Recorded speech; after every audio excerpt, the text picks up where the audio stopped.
como les decía al principio, estamos celebrando hoy la fiesta en honor a la catedral, a la cátedra de San Pedro.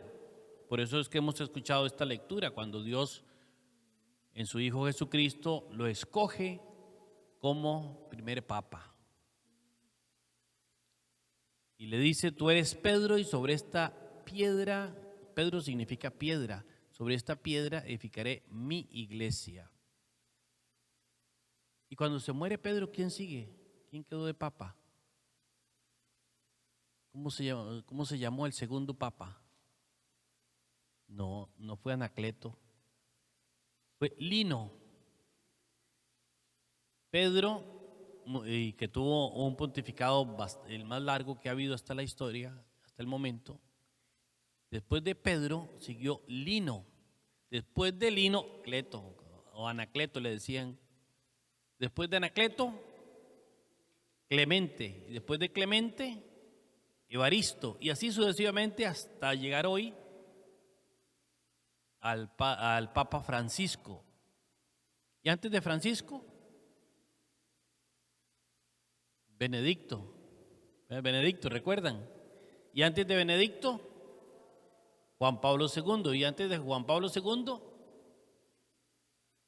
Juan Pablo I. Y antes de Juan Pablo I, que apenas estuvo 33 días en el pontificado y murió repentinamente.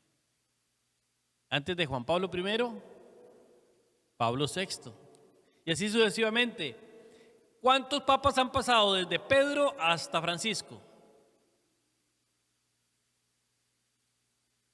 Porque es historia de la iglesia, es importante saberla. Jesucristo funda la iglesia y pone a Pedro como cabeza, primer papa. Y ha habido una sucesión apostólica. Eso quiere decir que por la imposición de las manos, el escogido por Dios se ha venido dando desde Pedro hasta el Papa Francisco. Han habido 268 papas o pontificados. Desde Pedro hasta Francisco. ¿Esto qué nos garantiza? ¿Esto qué nos enseña? Que estamos en la iglesia de Dios, en la iglesia fundada por Jesucristo. En ti, Pedro, edifico mi iglesia, y los poderes del infierno no podrán contra ella. A ti te daré las llaves del reino de los cielos. Lo que ates en la tierra quedará atado en el cielo, y lo que desates en la tierra quedará desatado en el cielo. Es muy interesante esta misión que Jesús encomienda a Pedro. Pedro era un ser humano, igual que tú, igual que yo, que negó al Señor, que sintió miedo. Un ser humano, una persona que Dios escogió para poner en él, que fuera su representante, digámoslo así. ¿Quién es la cabeza de la iglesia? Jesucristo. Jesucristo es la cabeza de la iglesia, la cabeza invisible, porque en este momento no lo podemos ver, lo podemos sentir por su presencia en medio de nosotros, lo podemos sentir presente en los sacramentos, en la Eucaristía sobre todo. Jesucristo es la cabeza de la iglesia, pero Él quiso poner un representante suyo en la iglesia y puso a Pedro.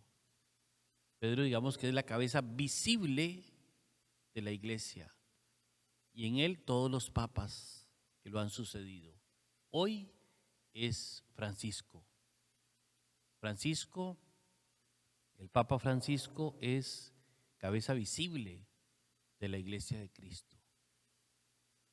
Igual que todos los papas con su condición humana. Perfecto, perfecto solo Dios. Santo, santo solo Dios. Nosotros somos personas y seres en vía de perfección. Dios, tomando en cuenta, conociendo de qué estamos hechos, conociendo nuestras debilidades, nos ha llamado para que lo representemos por su infinita misericordia, por su gran bondad. Y eso es el Papa. Un representante de Cristo por misericordia de Dios. Y a Él tenemos que respetarlo, a Él tenemos que reconocerle que Dios lo ha elegido para dirigir la iglesia según lo que Él quiere, o sea, según lo que Dios quiere, según lo que Jesucristo quiere, no según lo que el Papa se le ocurra como persona. No. Tiene que mantener el depósito de la fe, de la caridad, de la esperanza y la enseñanza de la iglesia de Jesucristo. Por eso nos alegra estar en esta iglesia, nos alegra estar en la iglesia de Jesucristo, la iglesia católica que se extiende por el mundo entero, y oramos por el Papa, oramos por los obispos para que Dios los ilumine, oramos por los sacerdotes, oramos por los diáconos, por los padres de familia, por todos los que tenemos la responsabilidad de enseñar correctamente la doctrina del Evangelio, la doctrina que Jesucristo nos ha enseñado.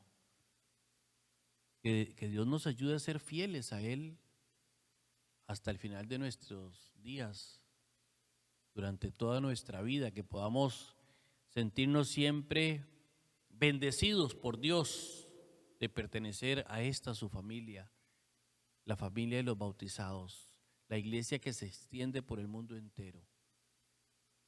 Le pedimos a Dios que ilumine al Papa, porque no es fácil ser Papa en estos días. Hay diferentes corrientes ideológicas, es una palabrilla media difícil de comprender, pero hay diferentes corrientes ideológicas incluso en la misma iglesia. Unos que son más liberales, unos que son más conservadores, unos que son término medio. Lo más importante de todo es que Dios, conociendo nuestra naturaleza, conociendo nuestras condiciones, nos ha amado. Él no está tan preocupado por quiénes son liberales, quiénes son conservadores, quiénes son término medio. Él nos ha amado por su infinita misericordia y nos llama a vivir la caridad, a vivir el amor de Dios en su iglesia, como familia que somos. Ayudarnos mutuamente, a fortalecernos mutuamente para ser fieles a Él, para ser testigos de la verdad. Vamos a pedirle al Señor que nos ayude, que nos dé la sabiduría y la fortaleza para mantenernos siempre alegres en la fe, en la esperanza, en la caridad, sirviendo con alegría a los demás, siguiendo el ejemplo de Jesucristo, que no vino a ser servido sino a servir y a dar la vida por nosotros.